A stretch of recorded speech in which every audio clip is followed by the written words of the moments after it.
Salut à tous, bienvenue dans le tuto d'InPainting pour Automatic 1111.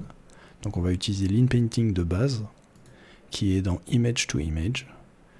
Et là on clique sur InPaint. Donc il lui faut une image de base parce que le but c'est de modifier une image qui existe déjà. Et on va lui donner l'image qu'il suffit de glisser. Admettons qu'on a envie de changer la couleur de ses yeux par exemple. Donc on va cliquer. Donc vous voyez qu'on peut cliquer sur l'image. On va cliquer, donc là on est en train de générer un masque. C'est le masque qui va être modifié par l'intelligence artificielle et le reste ne sera pas touché. Donc on clique sur les éléments qu'on veut changer et on va dire Green Eyes, par exemple pour mettre des yeux verts. On va quand même lui préciser que c'est une femme. Parce que lui il va générer tout. Donc on essaye de lui rappeler voilà à peu près ce qu'il doit générer. Et ensuite il y a tous les paramètres habituels, donc la résolution, on va mettre en 640 parce que l'image était en 640. On lui demande 4 images pour pouvoir faire des comparaisons. Et là, il y a le Denoising Strength. C'est pour savoir à quel point il doit respecter l'image qu'il y avait sous le masque. À quel point il doit respecter les couleurs qu'il y avait sous le masque. Plus on est proche de 1, plus l'IA va être libre. Plus on est proche de 0 et plus elle devra respecter les couleurs qu'il y avait déjà. Donc nous, on veut que ça soit relativement libre, mais pas trop non plus, parce qu'on veut des yeux à cet endroit-là. On veut pas autre chose que des yeux. Donc 0.75, c'est bien. On va laisser ça. Et le reste m'a l'air OK. Donc on va cliquer sur Generate. Et normalement, l'IA va générer des yeux qui seront cohérents avec le reste de l'image. Et c'est ça qui est impressionnant et qui est très très utile. Nous avons les résultats et c'est relativement bon. Donc là, maintenant, elle a bien les yeux verts. Et c'est à peu près cohérent avec l'image, même si des fois on a des choses un peu bizarres.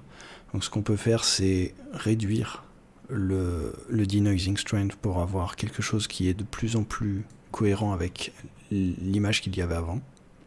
Voilà, ça fonctionne très bien. On voit à peine que ça a été inpainté. Bon, là ça se voit. Là ça se voit, il y a quand même des bugs visuels, mais sur la première, c'est parfait.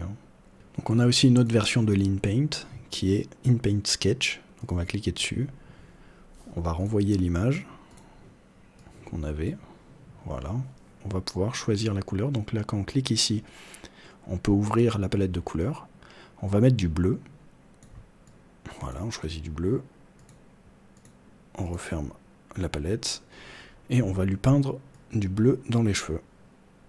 Et on va essayer de lui faire des fleurs bleues dans ses cheveux. Donc au lieu de Green Eyes, on va mettre Blue Flowers. Voilà, donc en fait, on dessine pas vraiment un masque, mais directement une couleur, qui va être aussi le masque. C'est ça le problème avec ce système d'InPainting, c'est qu'on peut pas mettre un masque en plus de la couleur. La couleur fait déjà office de masque, et on peut pas contrôler les deux séparément, c'est un peu dommage. Donc on va régler les paramètres, donc les bonnes images, donc moi je fais du 640 par 640, j'en veux 4, des variations, et le Denoising Strength, c'est pas trop mal, 0.75, je pense que c'est bon. Donc on essaye. Les résultats sont pas mal. Nous avons des fleurs bleues dans les cheveux de la fille, donc on peut choisir la version que l'on veut. Et de toute façon, toutes ces images-là sont déjà sauvegardées sur votre ordinateur. Quand on clique sur ce bouton-là, un dossier s'ouvre, et donc toutes les images sont là. Voilà, on voit les fleurs bleues. Donc vous avez déjà toutes ces images, donc vous n'êtes pas obligé de les sauvegarder, mais vous pouvez les agrandir, vous pouvez faire ce que vous voulez avec après. Et continuer l'InPainting, donc vous glissez cette image direct d'ici à ici, et donc vous pouvez continuer votre InPainting en faisant des fleurs violettes cette fois par exemple.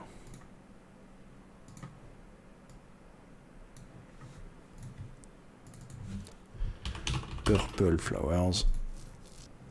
Voilà une belle fleur violette dans ses cheveux. Voici comment faire de l'InPainting avec Automatic 1111.